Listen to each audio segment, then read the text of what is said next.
Jacob Salem and Robert Purdy are deaf students at UCF. They both have had a hard time getting accommodations on campus, like an interpreter for this interview. So Purdy interprets for Salem as Salem tells me about places on campus that don't know how to help him, but should. I arrived to the Student Academic Resource Center. Normal people, hearing people, they get their request, make an appointment, make a request for a tutor the next day to come in, no problem. For me, I requested for an interpreter because I needed to be able to communicate with the tutor. They said, fine, come back the next day. They said, fine, came back the next day. They said, no, come back the next day. I waited for 3 weeks. It was frustrating. I didn't understand why.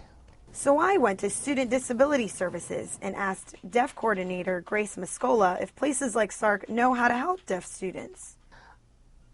I can't speak for those departments, but we do get contacted by SARC and by other departments on campus to find out how they can schedule the interpreters, and we help them set that up. But Salem wants to know why places like SARC don't know what to do firsthand. Another problem is the SDS office only guarantees they get help in the classroom. If they want to be in an on-campus activity, they have to find their own help, and no one seems to know how to help them there either. Last semester, just to get an interpreter for another club, I spent over an hour going from office to person, explaining my life story all over again to every person so that they can direct me to the right place. Dr. Preston oversees the Office of Student Involvement, and he says each club is responsible for and should know how to accommodate their deaf members. We work with the leadership to let them know that accommodations are the responsibility of the organization and they need to make sure that they're providing them. But Salem still dreams of a day where he can easily go to an event on campus, just like everyone else.